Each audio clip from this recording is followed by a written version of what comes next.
Hello and welcome to stampingcatcrew.com. Today we're going to do something just a little bit different. I wanted to show you how to make one of these flip lined alphabet cards using the layered alphabet edgelet dies. And so we're not going to go through the whole process. This is the bundle here.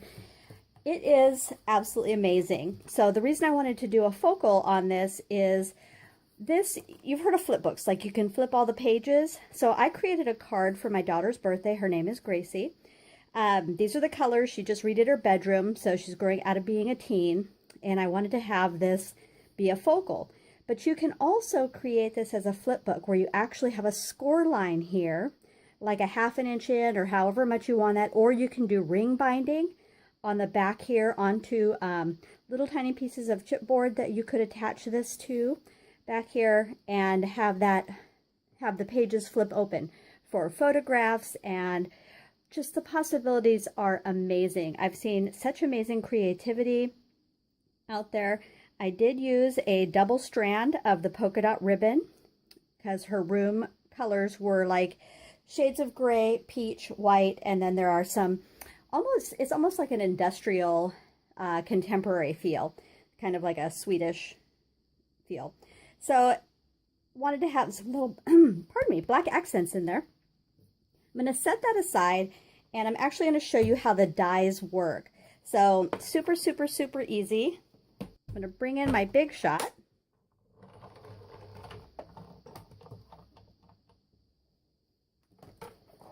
This comes as 34 pieces. So you have every letter of the alphabet. I have mine on here just starting with an A. I use magnetic sheets, which helps me keep track of everything. On my back page, I have basically what amounts to a template. So I'm going to set that part aside. And then I'm going to show you, I'm going to grab my letter I, because I know that's one of the ones that I had. And one of the pieces of cardstock. So this is from putting her name together. I had a G and an I. This was much longer, so imagine it being about this long. I just knew I wanted to have this width. And there are lots of different widths that you can actually do. So there are little indentations in here that let you line that up. And so I used this first line right here on each side and lined that up against the edge of the paper here. Once I knew that my paper edge to edge was lined up, do you see these parts right here? Every single one of these letters has a shape that conforms to this. So if I bring this die back in, you can see there's a rounded on the top and kind of a squared edge on the bottom. Those actually fit. They nestle right inside there.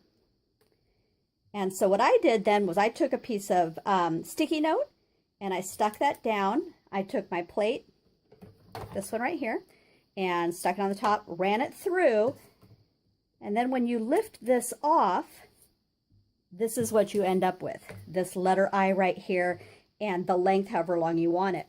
So when I had all of my colors and letters put out with the correct top to bottom width, I laid them out how I wanted them to lay and then cut them off at the edge. So you could do that ahead of time. I find it, my brain works easier to do that at the end, and then I can visually see the spacing. Some people are very good at math and they can actually lay this out ahead of time in their brain and say, I want X number of inches different between each one. So if I line up the edge of this on every single piece of paper I have, I'm going to come out with the correct width on the end. For me, my brain works better visually spacing. So I actually did all of my pieces, then laid them out on the base piece of cardstock and glued each piece and then cut it as I was going towards the end. So I'm going to set this aside real quick so we can talk about one other quick part on that. But I just wanted you to see how quick and amazing these dies are and how foolproof they are. So there's actually a guide, like I said, that lets you line up, and there are different widths. And I haven't added more to mine, but you can obviously add more of your own lines for widths to use for lining things up. So not a problem at all. Back to the regular card. This happens to be where my visual orientation comes from. I did a happy birthday daughter, so I wrote already in her card, but I wanted to show you this right here comes from this Make a Difference stamp set. All of the letters are meant to connect together into a cursive word. So I did the happy birthday daughter, a capital for each beginning of the letter, and then all of the rest actually do fit together and it flows really smoothly. I actually did not use a template for this or space it out or do anything ahead of time. This is what I talked about when I talked about visually spacing being easier for me and the way my brain works to just kind of do things by hand and wing it. So that's kind of my philosophy on that. But I did want to show you an example of this amazing stamp set. I absolutely love it. I love all of the sentiments and the varied things that are available through this. So again, this is the card. This is the Make a Difference stamp set that I did for the sentiment inside. And then this is the lined alphabet bundle. So comes with the frame. And again, also comes with the colon, the semicolon, just the little quotation marks, all kinds of things, exclamation point, lots and lots of things that you can do and have fun with this set. So once I got playing with it, I was actually intimidated when I first looked at it. I knew it was something I would love, but once I got playing with it, I was like, oh my goodness, this is so easy and amazing with the things that you can do. So I hope that helps somebody, and thanks so much for stopping by. Hope you get inspired. Happy creating.